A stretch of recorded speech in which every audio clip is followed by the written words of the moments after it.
Okay, so have you ever like walked out of a negotiation and been like, "Whoa, what just happened?" Like, did I just get totally played? I swear it happened to me last week at the farmer's market. I went in just for some simple tomatoes, right? And I walked out with like a dozen heirloom eggplants. And this giant pumpkin, I have absolutely no idea what to do with. This sweet little old lady somehow convinced me I needed all this stuff for like a fall themed dinner party, which I'm definitely not having. It's funny, but it also kind of got me thinking, are there like actual techniques these master persuaders are using? Like some secret code to influence our decisions? Well, today we're going to deep dive into this fascinating source. And it claims to unlock the mysteries of persuasion, mind control, even covert hypnosis. Now, don't worry, we're not advocating for any manipulative tactics here. This is about understanding the psychology behind influence. And you know how it might be operating under our noses. So this source really emphasizes the power of the subconscious mind. You know that part of our brain that's like working behind the scenes, processing information and influencing our thoughts and behaviors without us even realizing it. Like, think about those times you're driving somewhere familiar and your mind just totally wanders. You arrive at your destination safe and sound, but you can barely remember the actual drive. That's your subconscious taking the wheel right. And get this, the book argues that this subconscious can be influenced by all sorts of subtle cues and messages, like those repetitive visuals you see in advertising. Remember those old AT&T commercials? With the maps and the strong signal bars everywhere, they weren't just conveying information about network coverage. They were tapping into our subconscious desire for connection and reliability. Pretty sneaky, right? So if you really want to crack the code of persuasion, this source says you need to tap into something even deeper. Basic human instincts. They lay out 7 key desires that drive our decisions. Survival, security, stability, reproduction. There's a whole other can of worms in terms of how it's used in advertising. Family, the desire for power and authority, independence and saving. Okay, so let's take a closer look at the desire for saving. The source makes a really interesting distinction between savers and spenders. Savers are all about long-term value security, getting the most bang for their buck. Spenders, on the other hand, are more impulsive, driven by instant gratification. And you know the experience of acquiring new things. Understanding these core motivations can be huge in figuring out how to tailor your message to resonate with different people. And speaking of tailoring your message, this source goes deep into the art of body language. Apparently, it's not just about what you say, but how you say it. Our nonverbal cues can be super powerful, especially when it comes to like establishing dominance and control. They even go so far as to distinguish between what they call alpha A versus beta body language. For example, did you know that strong eye contact, and I don't mean like creepy staring, but confident engagement can convey a sense of authority. It's about looking ahead, not down at your feet, like you've got somewhere to be. And it's not just the eyes. Apparently, the speed at which you talk can also influence how you're perceived. Too fast, you might seem nervous or unsure. Too slow, and you might come across as boring or unintelligent. It's all about finding that sweet spot right. Posture is another big one. Open leg positions for men supposedly project confidence, while women project that same confidence by keeping those legs close together, back straight, shoulders back. And for everyone, the key takeaway is to avoid fidgeting. Channel your inner Zen master and project an aura of controlled calmness. Now, persuasion isn't always about dominance and control, right? Sometimes it's about creating a sense of connection and building what this source calls instant rapport. It's that feeling you get when you meet someone and you just click, like you're on the same wavelength. So how do you build this instant rapport? Well, the book emphasizes the importance of active listening. It's not just about waiting your turn to speak. It's about genuinely trying to understand the other person's perspective, their thoughts, their feelings. It's about showing empathy and building that trust. But there are also some, shall we say, more strategic techniques you can use, like mirroring body language and speech patterns, subtly aligning yourself with the other person to create a sense of subconscious harmony, or finding common ground, like shared experiences or interests. That feeling of we're in this together can be super powerful. And then there's this kind of controversial tactic. called the common enemy strategy. I got to be careful with this one, so you don't create unnecessary conflicts, right? But the idea is that aligning yourself with someone against a shared obstacle can actually bring you closer together. Oh, and here's a little pro tip from the book. Leave conversations on an open end. It's about keeping the other person engaged, thinking about you, even after the conversation is over. Like planting a seed of intrigue that just keeps growing. But if you really want to take your persuasion skills to the next level, the source suggests mastering the art of speech engineering. Now, it's not about manipulation. It's about crafting your language in a way that resonates with the listener, understanding the subtle power of words and how they can influence decisions. For example, they highlight the importance of using the other person's name frequently. It creates a sense of personalization, like you're really paying attention to them. And then there's the surprisingly persuasive power of the word because. Yeah, even the reason you give isn't all that strong. The mere prescience of that word can trigger a subconscious sense of compliance. It's like a mental shortcut for, okay, this makes sense. Now, this is where things get a little bit mind-bendy. The source dives into the concept of hidden commands, which are basically little nuggets of suggestion nestled within seemingly harmless phrases. Like, let's say you're trying to convince your friend to try a new restaurant. Instead of just saying, hey, let's go to this new place, you might say, have you ever considered trying that new Italian restaurant everyone's been raving about? So, see what I did there? I'm not forcing the issue. I'm just planting a seed of suggestion in their mind.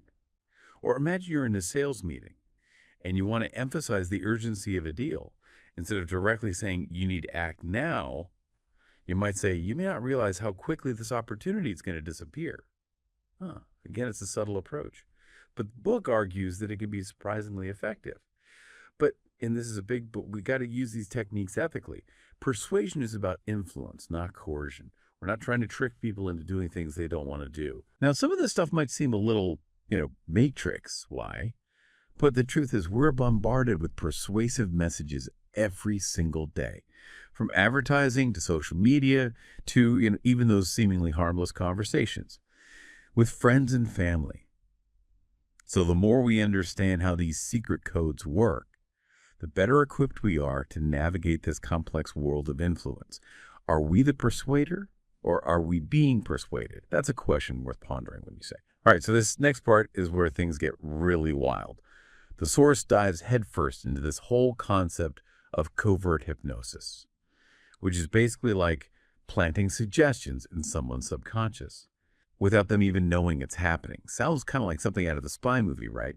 Now, I'm no hypnosis expert, but the way the book explains it, covert hypnosis is all about bypassing those conscious filters and speaking directly to that deeper, more suggestible part of the mind. It's like using language as a secret key to unlock hidden desires and influence behavior. So how does this actually work in real life?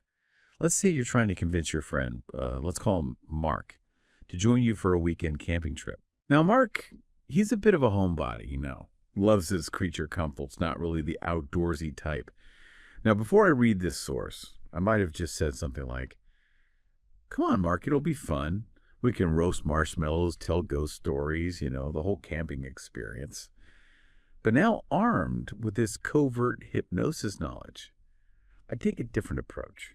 Instead of direct ask, I might casually drop in some of these hidden commands. Like while chatting with Mark, I might say something like, have you ever noticed how much more peaceful you feel after spending time in nature? Or, you may not realize how much you need a break from all that screen time. The key here is subtlety. I'm not forcing the issue. I'm just planting a seed of suggestion, letting it percolate in Mark's subconscious. The book argues that this can be super effective because, unlike our conscious mind, the subconscious doesn't analyze or question information as much. It just kind of absorbs it. Now, before you go around hypnotizing all your friends, let's talk ethics for a sec. This stuff is powerful, and like any tool, it can be used for good or, not so good. The source emphasizes that covert hypnosis should never be about manipulation. It's about influence. It's about guiding someone towards a decision that's already aligned with your own values and desires. Okay, let's get practical. The source outlines some specific techniques for using covert hypnosis in everyday life. One of the simplest ones is incorporating what they call supportive words. These are phrases that kind of cushion the hidden command, making it more palatable to the conscious mind. Think of it like this. Imagine you're trying to convince your kid to eat their broccoli. Now, if you just say, eat your broccoli, chances are you're going to get some resistance, right? But if you use a supportive word like, I'm not saying you have to eat all your broccoli, just maybe try a little bite. You're giving them a sense of autonomy, while still subtly suggesting the desired outcome. There are tons of these supportive words you can use.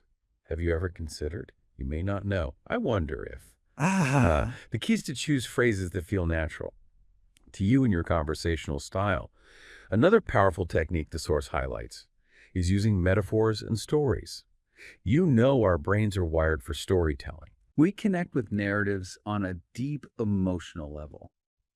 And covert hypnosis taps into this. Instead of directly stating your point, you can weave it into a compelling story or analogy. It's like sneaking in the back door of the subconscious, while the conscious mind is captivated by the entertainment. For example, let's say you're trying to motivate your team to embrace a new challenge at work. Instead of just listing the benefits, you could tell a story about a company that faced similar obstacles and achieved incredible success by embracing change. The imagery and emotional connection of the story can be way more persuasive than a dry, logical presentation. Now, here's a technique that I found particularly fascinating. The source calls it spatial anchoring, and it's basically about linking specific emotions or ideas to physical objects or locations. It's kind of like creating a mental map where certain spots represent certain feelings. For example, let's say you're having a conversation with a client and you want to associate positive emotions with your product. Every time you mention a key benefit, you could subtly gesture towards a specific object in the room, like a beautiful piece of art or a plant. On a conscious level, they're just seeing you gesture, but subconsciously their mind might start connecting that object with those positive feelings. It's like embedding a subtle, persuasive trigger in their environment. The source suggests you can use this technique in all sorts of situations, from sales presentations to public speaking to even, just everyday conversations. It's about strategically directing attention and subtly influencing perception. Now, I know this might sound a bit overwhelming, but the key is to start small and experiment. Try incorporating some of these techniques into your conversations. See how they feel. Notice how people respond.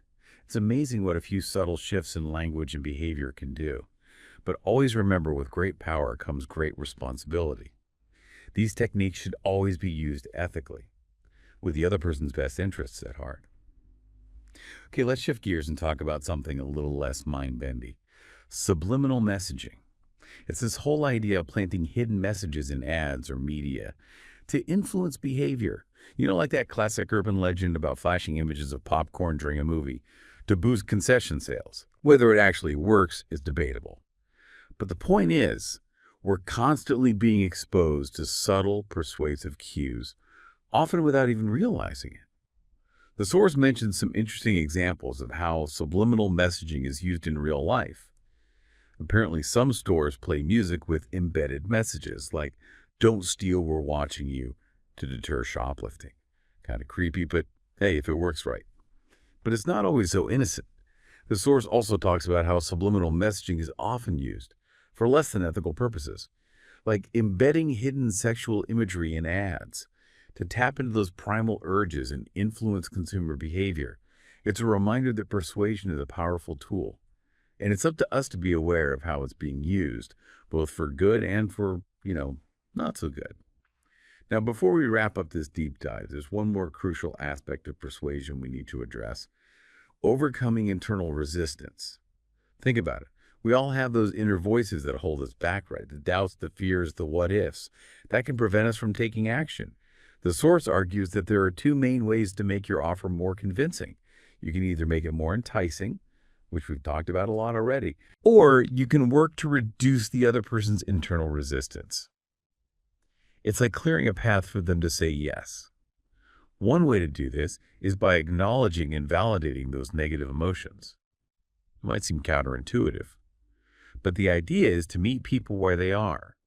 Let them know you understand their concerns, their fears, their hesitations. So let's say you're trying to convince your boss to approve a risky new project. They might be hesitant, worried about the potential downsides. Instead of brushing those concerns aside, you can say something like, I understand your hesitation. Any new venture comes with its share of uncertainties. By acknowledging their fears, you're not dismissing them. You're creating space for them to feel heard and understood. And once you've validated those negative emotions, you can start reframing them in a more positive light. It's about shifting the focus from what if it goes wrong to what if it goes right. So you might follow up by saying something like, but imagine the potential rewards if this project succeeds.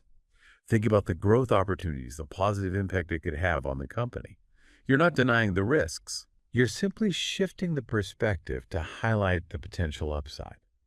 Now, another powerful technique for overcoming internal resistance is what the source calls the multiple options strategy. Instead of presenting someone with a simple yes or no choice, you offer them two options that both lead to the desired outcome. For example, imagine you're trying to get your friend to go to a concert with you. Instead of asking, do you want to go? A key. You might say, would you rather sit in the front row or a bit further back? Either way, they're going to the concert. But you've given them a sense of control by letting them choose between two appealing options. And finally, there's this bold technique called the inevitable approval strategy.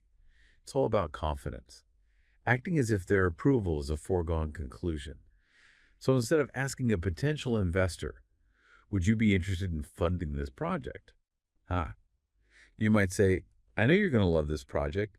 What level of investment are you most comfortable with? You're not giving them an opportunity to say no. You're assuming they're already on board. Now, obviously, you got to be careful with this one. You don't want to come across as pushy or presumptuous. But when used effectively, it can be a powerful way to bypass those internal resistance mechanisms and create momentum towards a positive decision. Okay, one last thing I wanted to touch on from this source. It really got me thinking about how differently people respond to persuasive tactics. It's like that old saying, different strokes for different folks, right? What works like a charm on one person might totally backfire on another. So understanding those individual differences can be huge. The book breaks down personality types into these three main categories: analyticals, amiables, and expressives. Now, the analyticals, these are the folks who thrive on logic, data, facts, figures, all that good stuff. They're not going to be swayed by some slick sales pitch or, an emotional appeal. They want to see the evidence, crunch the numbers, weigh the pros and cons. So when you're dealing with an analytical, you got to come prepared. Answer their questions, provide detailed info, back up your claims with solid evidence. Then you got the amiables. These are the people who prioritize relationships and harmony. They want to feel comfortable, build trust, know that you genuinely have their best interests at heart. They're not going to be rushed into a decision. So patience is key.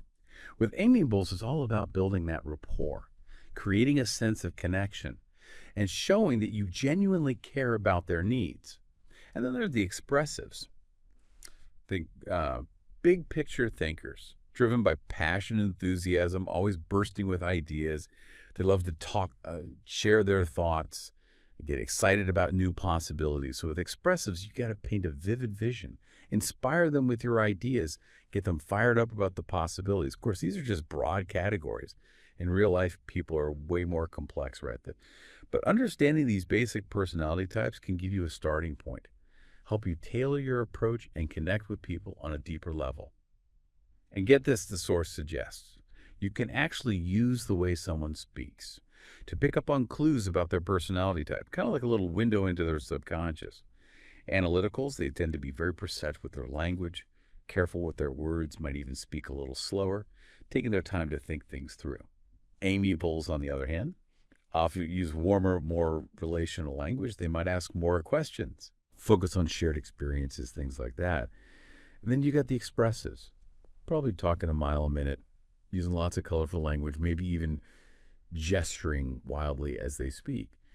It's fascinating, right? The way we communicate reveals so much about how we process information. make decisions, and interact with the world around us. So wow, we've really gone deep on this deep dive today. We explored the power of the subconscious, those core human desires that drive our actions, the subtle language of body language, the art of building rapport, the mind-bending world of covert hypnosis, even the sneaky influence of subliminal messaging. It's a lot to take in, but I hope you found it as fascinating as I did. The key takeaway here is that persuasion is not about manipulating people. It's about understanding the psychology of influence, becoming better communicators, connecting with people on a deeper level. It's about using these secret codes responsibly, ethically, always with the other person's best interest at heart. So the next time you find yourself trying to convince someone of something, whether it's pitching a new idea at work, getting your kids to tidy up their rooms, or even just persuading your friends to try that new restaurant you've been raving about, think about these techniques. Experiment, observe, refine your approach, and hey, who knows, maybe you'll unlock your inner master persuader. Thanks for joining me on this deep dive. Until next time, stay curious.